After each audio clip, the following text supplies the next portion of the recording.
하나님께서 주일 오전 여러분들에게 주시는 말씀은 로마서 5장 1절부터 5절까지의 말씀입니다. 로마서 5장 1절부터 5절까지 말씀입니다.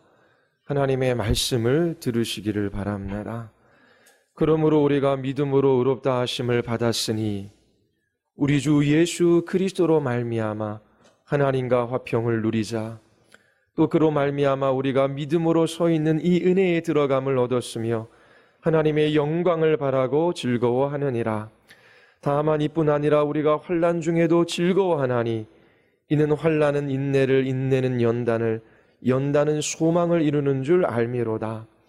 소망이 우리를 부끄럽게 하지 아니함은 우리에게 주신 성령으로 말미암아 하나님의 사랑이 우리의 마음에 부은 바 됨이니. 아멘. 기도하시겠습니다.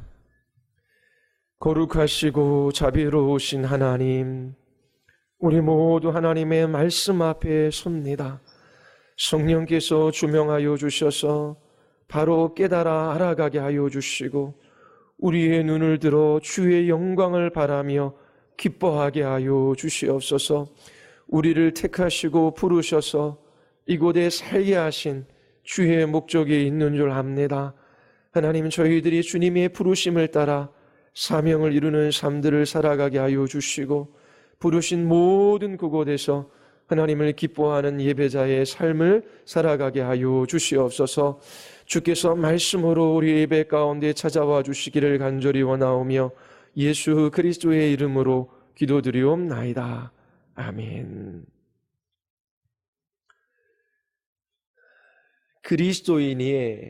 그리스도인들이 진실로 바라는 것이 무엇인지를 세 가지 지난 설교를 통하여 여러분들에게 말씀을 드렸습니다. 그리스도인들은 보이는 것이 아니라 보이지 않는 것을 바라고 있습니다. 보이는 것은 잠깐이요, 보이지 않는 것은 영원하기 때문이지요. 이 땅에 있는 것은 우리에게 잠깐의 만족과 기쁨을 가져다 주지만 보이지 않는 것은 영원한 기쁨과 만족을 가져다 줍니다. 하나님께서 우리를 지으실 때에 영원한 행복을 누리도록 하나님께서 우리를 창조하셨어요. 그렇다면 이 땅에서 잠시 누리는 행복은 가짜이거나 그 영원한 행복을 가리키는 것에 불과하는 것이지요. 여러분, 이 땅에서 참으로 행복하십니까? 우리의 불완전함, 우리의 결핍, 우리의 악, 죄 때문에 우리는 이 땅에서 참된 행복을 누리지를 못해요. 무엇인가 하나님께서 여러분들에게 좋은 것을 맛보게 하셨다면 그것은 앞으로 주어질 영원한 행복을 바라보게 하여 주시고 그것을 갈망하게 하기 위함입니다. 하나님께서 인간을 지으실 때에 이처럼 영원한 행복을 갈망하는 마음을 우리에게 주셨어요. 그래서 이 땅에서 썩고 변하고 사라지고 없어지는 그것들로는 우리가 만족할 수 없는 것입니다.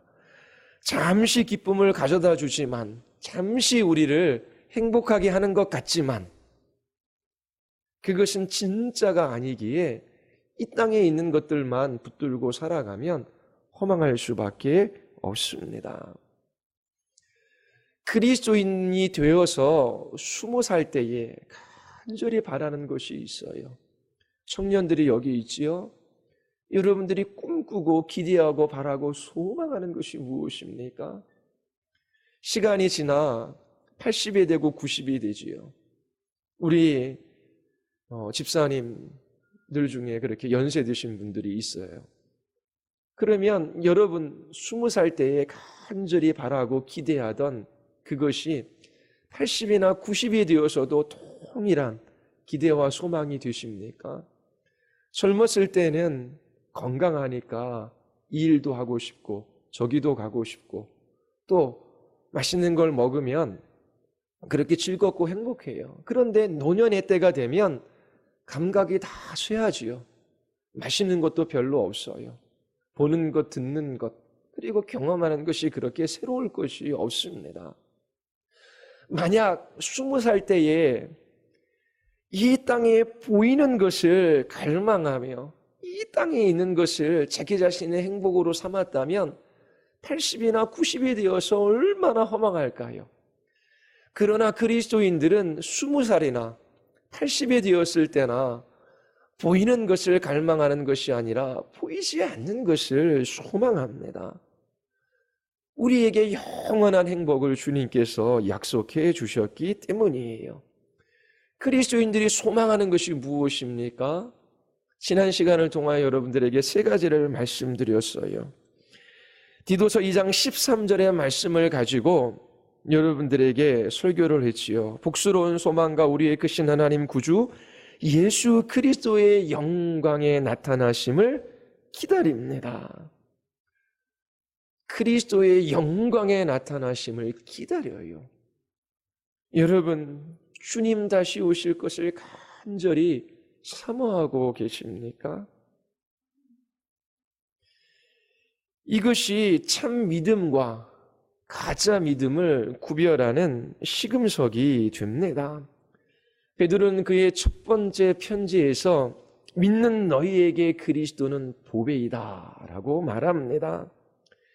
그리스도를 얼마나 소중하게 여기는가, 이것이 바로 믿음의 증거입니다. 예수님을 소중히 여기는 사람, 가장 귀한 보배로 여기는 사람들은 주님 다시 배우기를 간절히 기다립니다. 여러분들 자신의 믿음을 시험해 보십시오. 그리스도의 다시 오심, 예수 그리스도의 영광에 나타나심을 사모하며 살아가고 계십니까? 주님 다시 오실 날을 묵상하며 그 날을 준비하며 살아 계십니까? 모든 성도들은 마라나타, 주 예수여 어서 오시옵소서라고 하는 기도 제목이 있었어요. 주님이 다시 오시는 이 놀라운 소망을 가지고 살아갈 수 없다면 다음 세 가지 이유 때문입니다. 첫 번째, 죄인인 것도 알고 예수 그리스도를 구원자요 주님으로 영접을 했어요. 주님만이 하나님께로 나아가는 유일한 길임을 알고 있습니다. 그런데 예수님에 관해서 또 그분의 영광과 그분이 다시 오시는 이 약속의 말씀에 관해서 잘 배우지 못했기 때문에, 무지했기 때문에 기대도 소망도 약할 수밖에 없습니다. 책을 읽는 즐거움이 있지요. 소설과 시를 읽는 기쁨이 있어요. 어린아이가 어른들이 읽는 책을 읽을 수가 없어요. 언어를 배워야 돼요. 바닷물이 밀려나갔다가 다시 들어올 때에 배가 점점 떠오르지요. 그런 것처럼 하나님의 말씀을 배워가고 진리를 알아갈 때에 우리는 참된 소망을 가질 수 있고, 그리고 주님 다시 오실 날을 기대하며 살아갈 수 있습니다. 예수 그리스도를 영접했지만 무지하기 때문에, 진리를 잘 알지 못하기 때문에 주님 다시 오신다라고 하는 것이 얼마나 큰 소망인지, 얼마나 기대가 되는지, 그 주님 다시 오시길만을 그렇게 간절히 사모하는 그 마음을 잘 몰라요. 예수님은 영접했지만 무지하기 때문입니다. 두 번째로는 예수님을 나의 구주, 나의 하나님으로 영접했어요. 주님이 다시 오신다라고 하는 그 사실을 배웠어요. 그리고 하나님의 말씀을 알아갔던 그런 때도 있었습니다. 그런데 죄로 인하여 마음이 굳어진 것이지요. 마음이 냉랭해졌습니다. 주님을 생각해도, 주님 다시 오신다라고 하는 이 사실을 묵상해도 그 마음 안에 기대가 되는 것이 아닙니다. 왜요? 죄로 인하여 마음이 굳었기 때문에 그 마음이 냉랭하기 때문에 예수님은 멀리 계신 것 같고 이 세상에 분주한 일상만이 남아 있는 것이지요. 이처럼 죄로 인하여 마음이 굳은 사람들, 마음이 냉랭한 사람들은 주님 다시 오실 것을 그렇게 기대하거나 소망하지 않습니다. 또 예수님이 다시 오실 것을 기다리지 않는 이유가 있어요. 그것은 진실로 예수님을 영접하지 않았기 때문입니다. 예수 그리스도만이 하나님께로 나아가는 유일한 길이에요. 이들은 예수 그리스도를 자기의 구원자요 주님으로 영접하지 않았어요. 내 생각, 내 뜻, 내 계획을 주님의 말씀에 합해서 주님의 뜻이 내 인생에 이루어지기를 간절히 소망하며 그 말씀 앞에 한 번도 순종해 본 적이 없는 것이지요. 예수님보다 세상의 것을 더 소중하게 여깁니다. 이들에게 필요한 것은 거듭남이에요. 그리스도를 만나지 못하면, 거듭나지 않으면 그리스도를 최고의 보화로 여길 수 없을 뿐만 아니라 주님 다시 오실 것을 그렇게 사모하지 않아요. 여러분들은 주님 다시 오실 그날, 우리 주 예수 그리스도의 영광에 나타날 그 날을 사모하며 그 날을 준비하며 살아가고 계십니까? 그렇지 못하다면 그 이유가 무엇인지 여러분 자신을 살펴보시기를 바라요. 믿는 우리들에게 주님 다시 오시는 날이 가장 복된 날입니다. 이 날은 우리에게 구원의 날이에요. 그러나 예수님을 믿지 않는 자들에게는 심판의 날이지요. 믿는 우리들에게 예수님은 구원주로 오시지만 믿지 않는 세상 사람들에게는 심판주로 오시기 때문입니다. 이 날에 우리들은 우리의 눈으로 그리스도의 영광을 볼 수 있습니다. 주님을 배울 이 날을 모든 그리스도인들은 사모하며 기대하며 확신 가운데 살아갑니다. 두 번째, 그리스도인들이 소망하는 것, 로마서 8장 23절의 말씀을 가지고 여러분들에게 설교했어요. 그뿐 아니라 또한 우리 곧 성령의 처음 익은 열매를 받은 우리까지도 속으로 탄식하며 양자될 것 곧 우리 몸의 속량을 기다리느니라. 그리스도를 포함하여 모든 피조물들이 함께 탄식하며 함께 고통을 겪고 있어요. 힘든 일이 생기면, 고난과 환난이 찾아오면 왜 나에게 그렇게 말할 필요가 없어요. 나를 비롯한 모든 피조물들이 탄식하며 살아가고 있기 때문이지요. 아직 우리의 몸의 속량이 일어나지 않았기 때문입니다. 우리의 몸이 속량될 때 더 이상의 탄식이 없어요. 모든 고통과 질병과 장애와 결핍이 사라져요. 주님께서 우리에게 새롭고 영광스러운 몸을 주십니다. 하나님은 이 세상에서 우리가 가지고 있었던 이 몸과 비교할 수 없는 더 건강하고 아름다운 그러한 몸을 죽음으로부터 다시 일으켜 세우시지요.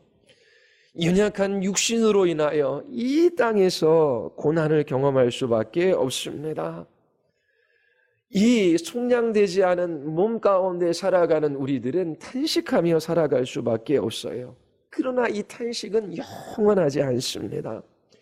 주님이 다시 오셔서 우리의 몸을 속량해 주실 때에 우리는 최고의 몸을 갖게 돼요. 우리의 몸이 연약해서 장애가 되어서 하지 못할 일은 없어요. 여러분들은 이 최고의 몸을 가지고 그 하나님의 나라에서 주의 말씀에 기꺼이 순종하며 여러분들의 지체로 마음껏 하나님을 찬양하고 예배할 수 있게 됩니다.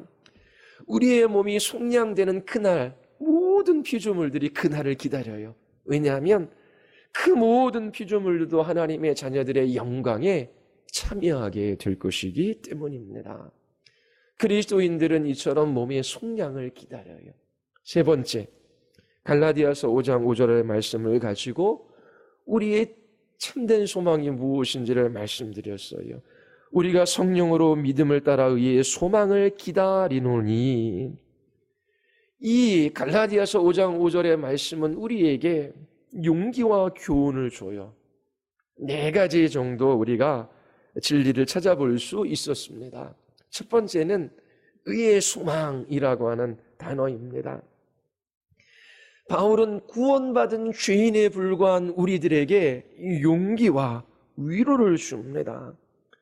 바울은 의를 소유한 삶이 아니라 의를 기다리는 삶, 의를 소망하는 삶에 관하여 말하고 있어요. 의는 현재 완전히 실현되지 않았습니다. 소망으로 남아 있어요. 그런데 갈라디아 교회에 거짓 선생들이 나타났습니다. 그들은 율법주의자들이에요. 이 율법을 지킴으로 완전한 의를 이룰 수 있다라고 생각하는 사람들이지요. 바울은 갈라디아 교회에 나타난 이와 같은 거짓 교사들로 인하여 분노하고 있습니다. 그들은 성도들로 하여금 다시금 종의 멍에를 매게 하는 사람들이었어요. 예수님을 믿은 후에 할례를 받아야 하고 율법을 지켜야 완전한 의에 이를 수 있다라고 가르치는 사람들이었지요. 이들은 성령으로 시작하였다가 육체로 마치려고 하는 사람들입니다. 그러나 바울은 이 땅에서 완전한 의가 없다라고 말합니다. 이 충만하고 완전한 의는 우리의 소망이지 우리가 바라는 것이 지금 이 땅에서 소유할 수 있는 것이 아니에요.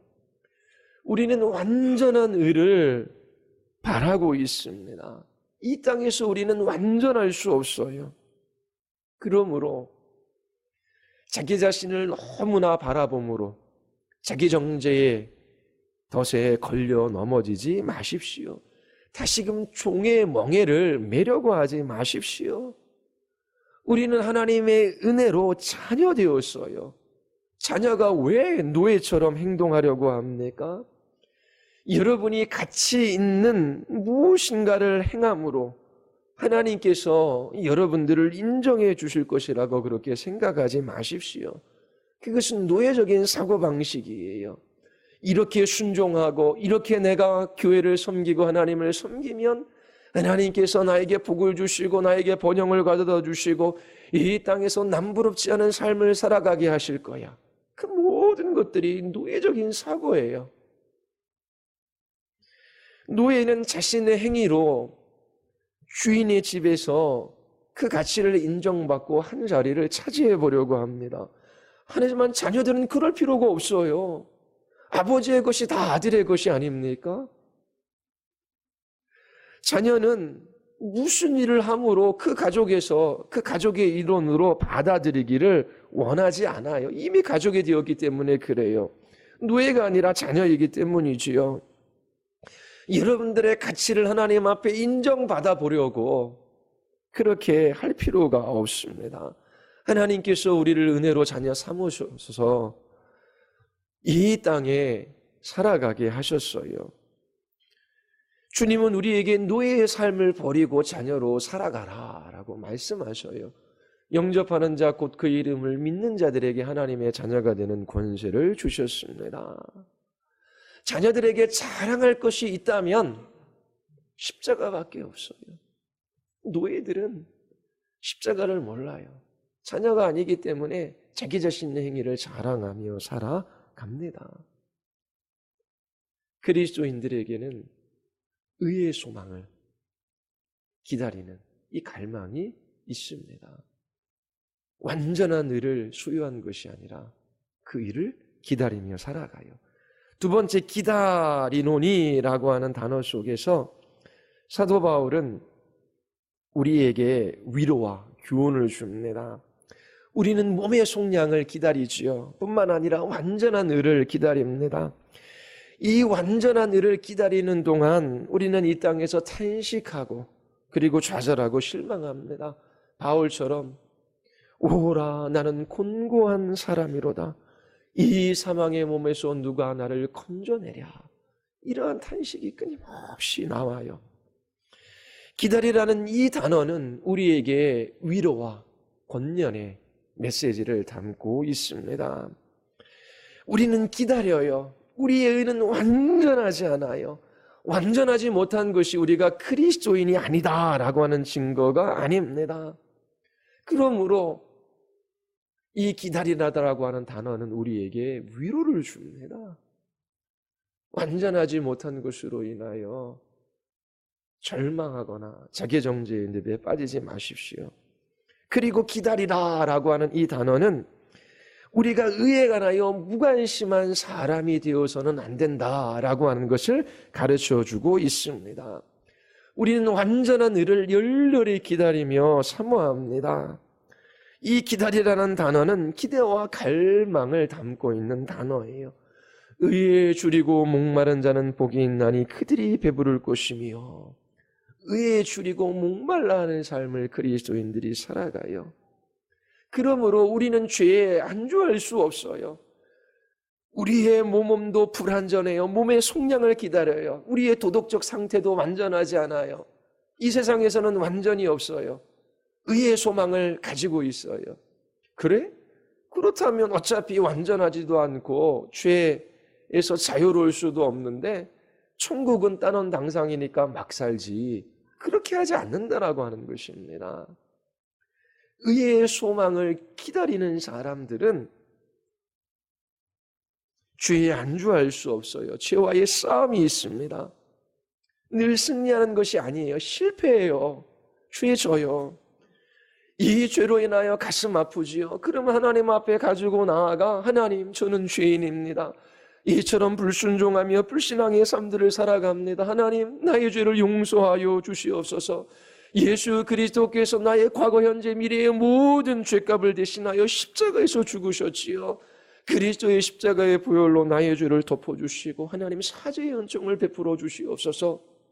주께서 그 죄를 고백하는 자들에게 사죄의 은총을 베풀어 주셔요. 그 죄를 용서해 주시는 주님의 사랑을 그곳에서 깊이 경험합니다. 아니, 이처럼 불순종하며 이처럼 불신앙의 삶을 살아가는 나를 정죄하지 아니하시고 끝까지 참으시고 끝까지 기다려주시는구나.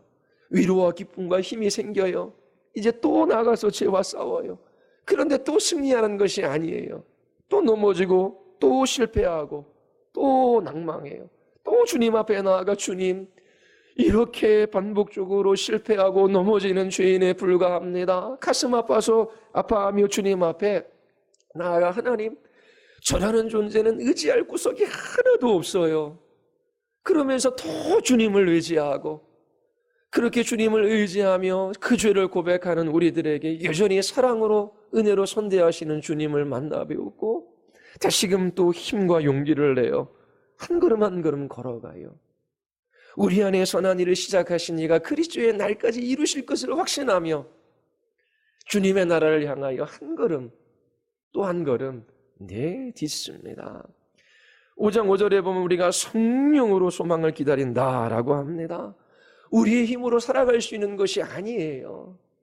이렇게 몸도 불완전하고 우리의 도덕적 상태도 불완전하고 우리가 죄에서 완전히 자유할 수 없는데 어떻게 우리가 끊임없이 죄와 싸우며 이 소망을 가지고 이 길들을 걸어갈 수 있습니까? 우리의 힘이 아니에요.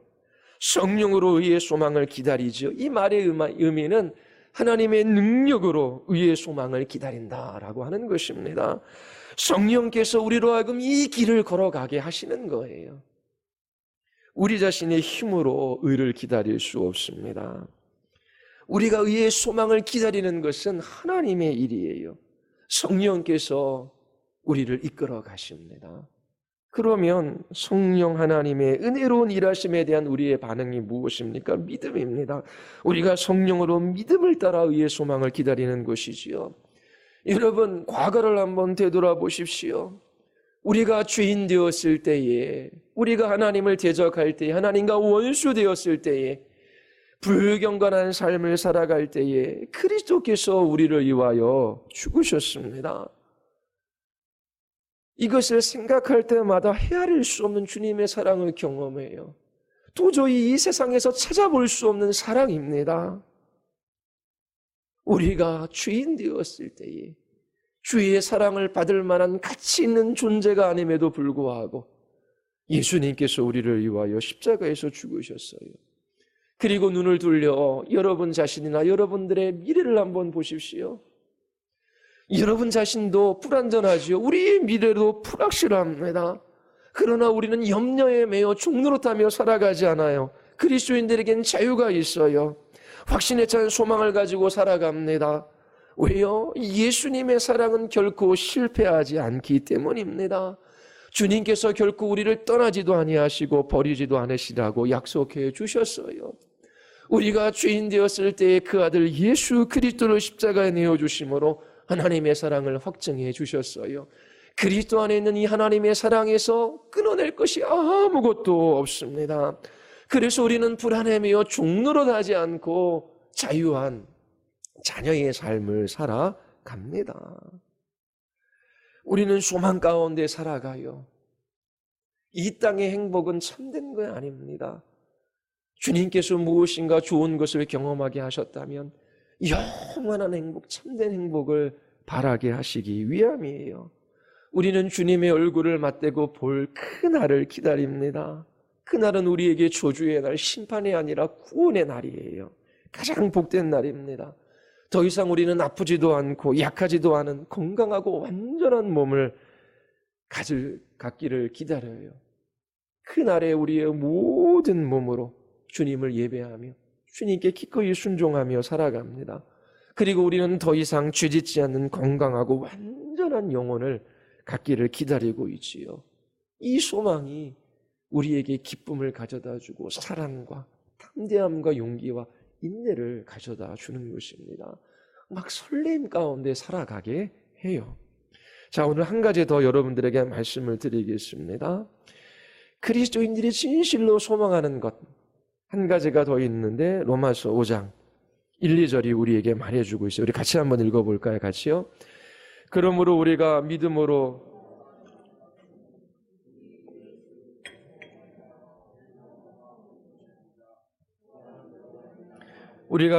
서 있는 이 은혜에 들어감을 얻었으며 하나님의 영광을 바라고 즐거워하느니라. 우리는 하나님의 영광을 바라고 소망하고 즐거워하고 있습니다. 이 구절에서 우리는 세 가지 진리를 찾을 수 있어요. 첫 번째는 하나님의 영광이 매우 크고 위대하다라고 하는 것입니다. 영광이라고 하는 단어는 예전에 금을 쓸 때에 사용하던 단어였더라고 합니다. 무게가 나갈수록 가치가 있는 것이지요. 하나님은 가장 무게가 나가시는 분이에요. 하나님의 영광은 매우 큽니다. 두 번째 우리가 발견할 수 있는 진리는 하나님의 영광은 그리스도 안에서 확실한 소망이 돼요. 그리고 세 번째 하나님의 영광을 바라는 것은 우리에게 참된 기쁨을 가져다 줍니다. 첫 번째 진리를 중심으로 여러분들에게 설교할 겁니다. 하나님의 영광은 매우 크고 위대해요. 그 이유는 하나님 자신이 크고 위대하신 분이시기 때문에 그래요. 그리고 하나님의 영광은 우리에게 가장 큰 기쁨을 가져다 줍니다. 그래서 하나님의 영광은 크고 위대한 거예요. 하나님은 영이시지요. 우리와 같이 제한된 육체를 가지고 계시지 않아요. 그분의 존재, 피조물과는 달라요. 그분은 존재에 있어서 영원하고 무한하고 불변해요. 저울에 피조물을 올려놓고 인간을 올려놓고 하나님 자신이 저울에 올라간다면 이게 뭐 잽이 되겠습니까? 하나님의 존재는 영원 무한 불변해요. 뿐만 아니라 하나님의 지혜와 권능과 거룩하심과 그의 정의와 그의 신실하심과 진실하심이 영원 무한 불변해요. 인간의 지혜로 이루어놓은 이 땅의 찬란한 문명을 한번 보십시오. 탄성을 불러일으키잖아요. 그렇죠? 스마트폰, 이게 몇십 년만 해도 이거 뭐 생각이나 해봤습니까? TV가 없어도 TV를 볼 수 있어요. 인간의 기술이 얼마나 놀랍습니까? 인간은 이러한 것들을 만들어낼 수 있는 지혜와 지식이 있어요. 그러나 하나님은 그 지혜와 지식에 있어서 영원 불변 무한합니다. 전지하시지요. 그래서 하나님의 영광은 크고 위대한 것입니다.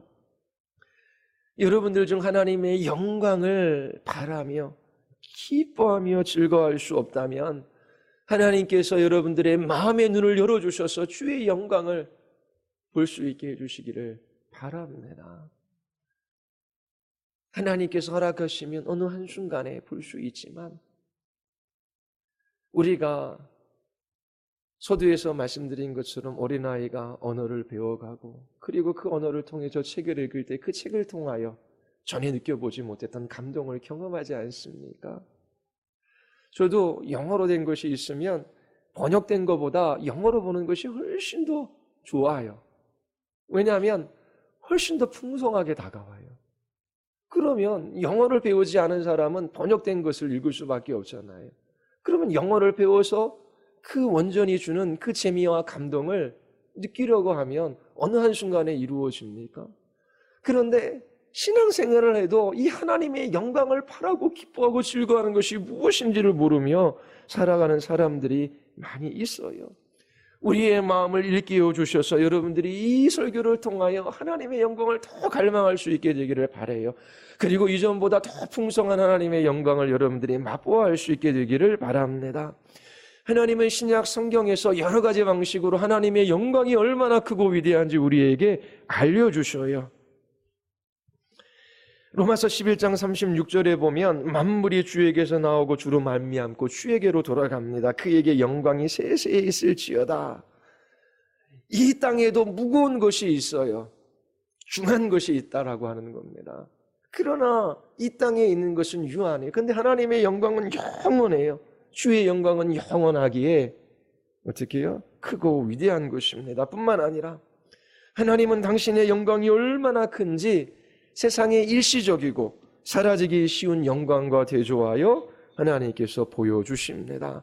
베드로전서 1장 24절에 보면 모든 육체는 풀과 같고 그 모든 영광은 풀의 꽃과 같으니 풀은 마르고 꽃은 떨어지되 육체는 풀과 같다. 여기서 육체는 영적이지 않은 모든 것을 말합니다. 인간의 성취는 인간의 업적은 풀의 꽃과 같다라고 하는 거예요. 인간의 모든 영광, 기술, 건축, 예술 그 모든 것들은 불변하시고 영원하시고 무한하시는 하나님의 영광과 비교해 보면 아무것도 아니다라고 하는 것이지요. 국가나 문화나 예술이나 문명이나 이 모든 것들은 영원하지 않아요. 인간이 이루어 놓은 그 모든 것은 하나님의 영광에 비하면 아무것도 아닙니다. 만약 여러분 인간이 이루어 놓은 업적 때문에 감탄하고 이렇게 탄성을 지어낸 적이 있습니까? 건축물을 보든지 예술 작품을 접하든지 아니면 찬란한 문명을 접하든지 너무나 경이로움 속에서 감탄해 보신 적이 있습니까? 인간이 만들어 놓은 그런 건축물을 보고도 그 경이로움에 감탄할 수 있어요. 그렇다면 그 인간을 창조하시고 그 인간을 살게 하시고 기동하게 하시고 그 인간을 존재케 하시는 그 하나님의 영광은 얼마나 크고 위대할까요? 이처럼 하나님의 영광이 얼마나 큰지 이 땅에 사라지고 그리고 일시적인 영광과 대조해서 하나님의 영광이 얼마나 큰지를 우리에게 보여주십니다. 뿐만 아니라 하나님은 당신의 능력과 그리고 그 힘, 그 능력의 말씀으로 우리에게 하나님의 영광이 얼마나 큰지 알려주시지요. 그의 영광의 힘을 따라 모든 능력으로 능하게 하시며 기쁨으로 모든 견딤과 오래 참음에 이르게 하시고, 여러분들이 하나님의 영광을 알기를 원한다면 그분의 능력을 한번 묵상해 보십시오. 누가 손바닥으로 바닷물을 헤아렸으며 뺨으로 하늘을 지었으며 땅에 티끌을 대에 담아 보았으며 접시 저울로 산들을 막대 저울로 언덕들을 달아 보았으랴. 땅의 모든 사람들을 없는 것 같이 여기심이 하늘의 군대에게든지 땅의 사람에게든지 그는 자기 뜻대로 행하시나니 그의 손을 금하든지 혹시 이르기를 내가 무엇을 하느냐고 할 자가 아무도 없도다. 어느 때는 기도하려고 딱 마음을 먹고 주의 이름을 부르면 그 크고 위대하신 하나님 앞에 감히 입을 떼는 것조차 힘들고 어려울 때가 있어요. 그 하나님의 영광, 그 하나님의 위대함에 마음이 압도되어 그 하나님을 경외함으로 그렇게 주님의 이름을 찬양하는 그러한 때가 있습니다. 주님께서는 그 능력의 말씀으로 만물을 붙들고 계셔요. 주님이 안 계시면 이 땅에 그 무엇도 존재할 수 없습니다. 이처럼 주님께서 그 크신 능력으로 이 세상을 붙드시고 이 세상의 모든 것들을 통치하시고 주의 뜻을 따라 이끌어 가셔요. 우리는 주님의 능력 가운데 나타난 주의 영광을 보지요. 뿐만 아니라 주님께서 역사 가운데 크신 능력과 사랑으로 위대한 일을 행하셨어요. 우리는 거기에서 하나님의 영광이 얼마나 큰지 알지요. 로마서 6장 4절에 보면 아버지의 영광으로 말미암아 그리스도를 죽은 자 가운데서 살리심같이 아버지의 영광으로 그리스도를 죽은 자 가운데 살리셨어요. 그리스도는 부활의 첫 열매이지요. 그리스도의 부활로 인하여 우리도 부활에 대한 소망을 가지고 있습니다. 영원한 우리의 소망이 이 부활에 달려 있어요. 이 부활이 위대한 일이잖아요. 죽은 자가 살아나서 영원히 죽지 않아요. 이 부활을 목격하는 것만 해도 경이롭고 감탄할 만하지요. 그런데 죽은 자를 살리시는 아버지의 영광은 얼마나 크고 위대하겠습니까? 하나님께서 죽음을 파하시고 생명을 가져다 주셔요. 불멸의 빛을 비추어 주십니다. 하나님의 영광이 이 부활 가운데 얼마나 위대한지 우리는 볼 수 있습니다. 또 하나 당신의 영광이 얼마나 큰지 이 영광이 가져다주는 기쁨과 고난이 가져다주는 고통을 대조하여 보여주심으로 우리에게 알려주셔요. 생각컨대 현재의 고난은 장차 우리에게 나타날 영광과 비교할 수 없도다. 장차 나타날 영광과 비교할 수 없도다. 뭐가? 현재의 고난이요. 장차 나타날 영광을 묵상할 때에 이 땅에서 잠시 당하는 고난을 이길 수 있어요. 하나님의 영광을 바라며 우리에게 주시는 그 기쁨을 소유한 사람들은 이 세상에서 무슨 고난과 고통 가운데 있다라고 할지라도 그것을 이길 수 있다라고 하는 것입니다. 주의 영광에 비하면 이 땅의 고난은 하찮아 보여요. 이것이 주의 영광을 맛본 사람들의 고백입니다. 현재 어떠한 고난을 겪고 있다라고 할지라도 하나님의 영광을 맛보는 기쁨이 너무나 커서 마치 수년, 아니 수십 년 동안 겪는 고난이 아무것도 아닌 것처럼 그렇게 느껴지게 하십니다. 또 하나님의 영광이 지극히 크고 중요한 것이라고 말씀하시므로 그 하나님이 얼마나 큰지를 우리에게 알려주시지요. 우리가 잠시 받는 환난에 경한 것이 지극히 크고 영원한 영광에 중한 것을 우리에게 이루게 함이니 환난이 일시적이고 가벼워요. 그런데 실제적으로 환난이 그렇게 일시적이고 가볍게 생각되지 않아요. 큰 중한 질병에 걸렸어요. 사업이 망했어요. 그리고 저번에 만난 분도 그 100억이 넘는 돈 때문에 소송에 걸렸어요. 완전히 집안이 망할 위기에 있습니다. 그렇게 찾아오는 고난과 환난이 어떻게 쉽게만 느껴지겠습니까? 그런데 그 하나님의 영광, 그것을 생각할 때 그것은 영원하고 중요해요. 조울에 올려놓으면 내가 지금 당하는 환난은 잠시이고 그리고 경한 것이에요. 그런데 하나님의 영광은 너무나 무거워요. 중요해요. 그리고 영원해요. 이처럼 이 세상에 있는 것은 깃털처럼 너무나 가벼워 저울이 기울어질 수밖에 없는 거예요. 왜 이런 얘기를 하냐면 이 하나님의 영광이 얼마나 크냐라고 하는 것을 여러분들이 생각하라고 하는 것입니다. 그 영광을 지금 여러분들에게 다 드러내고 설교할 수는 없지만 이처럼 하나님의 영광을 경험한 모든 신자들이 이 땅에서 당하는 환난이 아무리 커 보여도 하나님의 영광을 바랄 때 이 영원하고 중한 영광을 생각할 때에 이 땅에서 환난과 고난이 가볍고 일시적이에요. 이게 비교가치가 안 돼요. 그래서 능히 환난과 고난을 이기게 되는 것입니다. 이렇게 하나님은 이런 방식으로 하나님의 영광이 얼마나 큰지를 우리에게 알려주시는 거예요. 또 하나, 하나님의 영광으로부터 소외되는 것, 폐쇄되는 것은 영원한 형벌이에요. 이것을 통해 하나님의 영광이 얼마나 크고 위대한지 우리에게 알려주십니다. 이런 자들은 주의 얼굴과 그의 힘의 영광을 떠나 영원한 멸망의 형벌을 받으리라. 심판의 날에, 여러분들의 심판의 날에, 그 마지막 날에 가장 큰 형벌은 하나님의 영광으로부터 제외되는 것입니다. 아주 어두운 곳에 이 어둠이라고 하는 것은 하나님의 영광과의 단절이에요. 이 세상을 살아가는 동안 하나님의 영광의 빛이 비추어지고 있어요. 일반 은총으로, 일반 은혜로 하나님께서 신자나 불신자에게 다 그 빛을 비춰주셔요. 태양의 찬란한 빛이 비춥니다. 공기가 주어져요. 그리고 하나님께서 법과 질서를 주시고 국가를 주시고 결혼, 가정을 주셔서 후손을 번성케 하시고, 그리고 하나님께서 사람들에게 권위를 주셔서 그 질서를 유지하게 하셔요. 이처럼 신자나 불신자나 지금 이 땅에서는 하나님의 영광으로부터 완전히 소외되지는 않았어요. 일반 은총 가운데 하나님께서 그 영광의 빛을 비추어 주고 계십니다. 그런데 마지막 심판을 날 때는 어두운 곳에 던져져요. 이 하나님의 영광의 빛으로부터 완전히 단절되는 것입니다. 제가 초등학교 5학년 때 이제 시골에서 살다가 서울로 왔어요.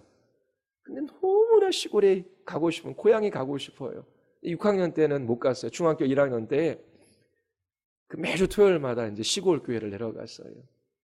뭐 버스를 타고 전철을 타고 송북에서 비둘기 열차를 타고 그 연천에 갑니다. 그 연천이라고 하는 역도 아름답거든요. 그러면 이렇게 플랫폼에 기차가 도착할 때에 이제 자리에 앉아 있고 나와 이렇게 바깥을 봐요. 기차에서. 그러면 공기도 너무나 신선하고 눈에 익숙한 그 환경도 너무나 아름답고 또 역도 그 핀 꽃도 예사롭게 보이지 않아요. 고향에 가니까 마음이 안정되고 너무나 기쁘고 행복한 거예요. 서울은 너무나 낯설어요. 하나님이 우리의 진정한 고향이셔요. 하나님의 영광이 없다면 여러분들은 슬퍼하며 탄식하며 그렇게 살아가게 됩니다. 여러분 이 땅에서 하나님의 영광을 바라고 있습니까?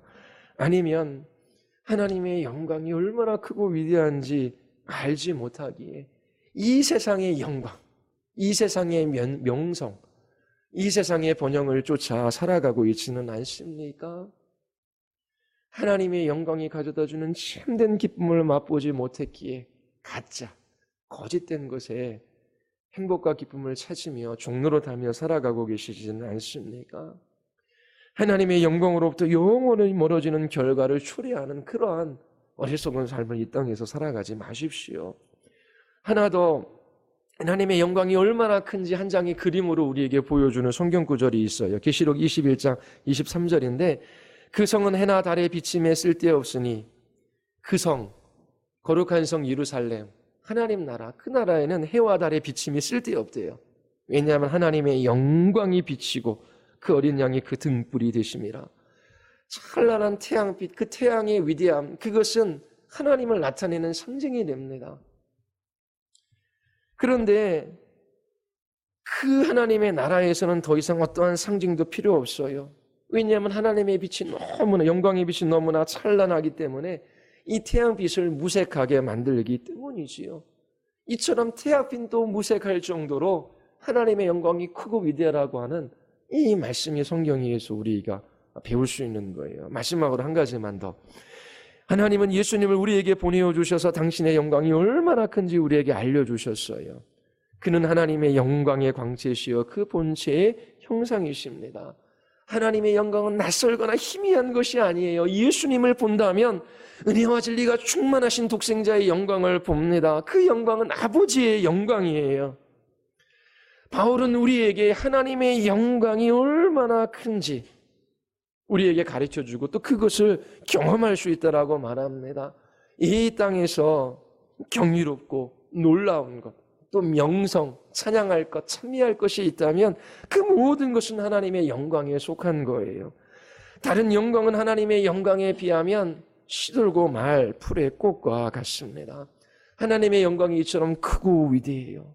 이것이 로마서 5장 2절이 우리에게 가르쳐주는 첫 번째 진리입니다.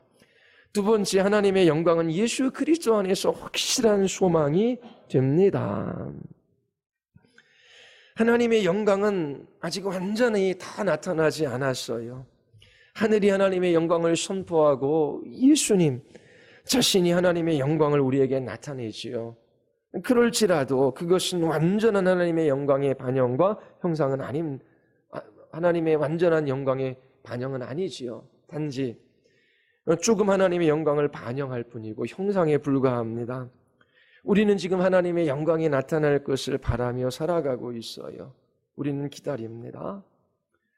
끊임없이 사람들은 갈망해요. 하나님께서 영원한 행복을 갈망하는 마음을 우리 안에 심기어 주셨기 때문이에요.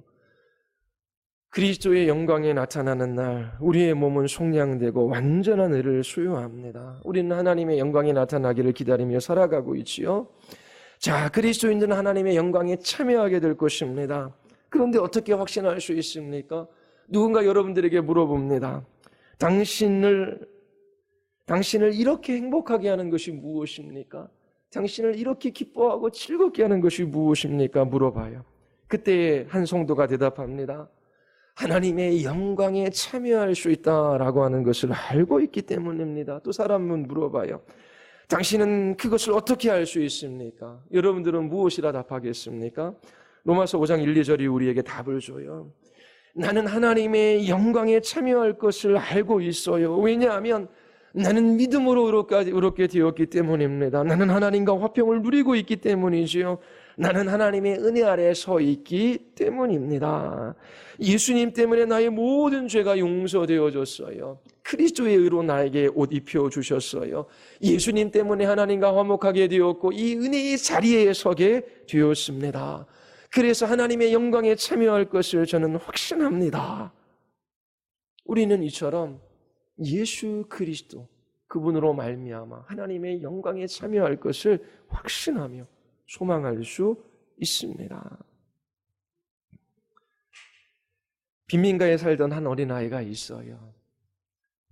이 아이를 좀 그 바닷가 경치 좋은 곳에 들어가서 마음껏 바다에서 뛰놀고 그리고 그렇게 지내게 하고 싶은 마음이 있어요. 그런데 이 아이는 바닷가에 가본 적이 한 번도 없어요. 바닷가에 관해서도 잘 들어본 적이 없어요. 기껏 재미있는 놀이라야 해봤자 그 빈민가에서 그 진흙 구더기에서 거기에서 그 더러운 물을 그 첨벙첨벙하면서 거기에서 모래성을 쌓고 그리고 진흙과 함께 뒹군 것이 그가 재미있게 노는 전부예요. 왜? 가본 적도 없고 들어본 적도 없기 때문에 그렇습니다. 여러분들의 가족 중 이웃 중 자기 자신이 주인임을 알지 못하는 사람들이 있어요. 그들에게 말할 수 있어야 합니다. 당신은 하나님의 영광에 참여하기를 원하지 않으십니까? 이 땅에서 얻을 수 있는 행복은 참된 것이 아닙니다. 무엇인가 좋은 것이 있다면 그것은 하나님의 영광을 가르치고 그 영원한 행복을 우리에게 알려줄 뿐입니다. 죄에서 돌이켜 예수 그리스도를 믿는다면 당신도 하나님의 영광에 참여할 수 있어요. 참된 행복을 누릴 수 있습니다. 죄에서 돌이켜 예수 그리스도를 믿는 사람들에게 그리스도의 의를 주셔요. 하나님과 화평하게 하셔요. 은혜의 자리로 나아갈 수 있어요. 하나님의 영광을 바라보는 것은 모래 위에 세운 집이 아닙니다. 이 땅에서 아무리 땀 흘려 일하고 이 땅에 많은 업적을 이루어도 그것은 모래에 지은 성과 같아요. 우리를 위해 이 세상에 오셔서 십자가에서 죽으시고 부활하신 예수님 때문에 우리는 하나님의 영광에 참여할 것을 소망하고 확신하며 우리는 기대하며 살아가요. 자, 여러분들이 이 두 가지 진리에 반응할 차례이지요. 하나님의 영광에 대한 이 소망은 우리에게 참된 기쁨을 가져다 줘요. 우리는 하나님의 영광을 바라고 즐거워합니다. 하나님의 영광에 대한 소망으로 기뻐 뛰어요. 빈민가의 어린아이처럼 그 더러운 물에서 진흙을 가지고 첨벙첨벙하면서 노는 그러한 삶을 계속 가시겠습니까? 아니면 바닷가가 있고 아름다운 해변이 있어요. 참된 행복이 우리들에게 주어집니다. 언제나 우리가 하나님을 기뻐할 수 있는 이유는 그리스도인의 삶이 편하기 때문이 아니에요. 하나님의 영광이 우리가 생각하는 것 그 이상으로, 상상하는 것 그 이상으로 위대하고 우리가 그리스도 안에서 하나님의 영광에 참여할 수 있기 때문입니다. 이 사실을 기뻐하십시오. 하나님의 영광을 즐거워하십시오. 예수님께서 구원주로 심판주로 이 땅에 다시 오셔요. 그날에 예수 그리스도를 영접하지 않는 사람들은 영원한 형벌을 받을 수밖에 없어요. 어둠 가운데 던져진 존재입니다. 그러나 믿는 우리들은 영원한 집으로 들어가게 됩니다. 여러분들이 이 땅에서 하나님의 영광을 바라고 기뻐하며 살아갈 수 있게 되기를 바랍니다. 우리 같이 한번 기도하시겠습니다.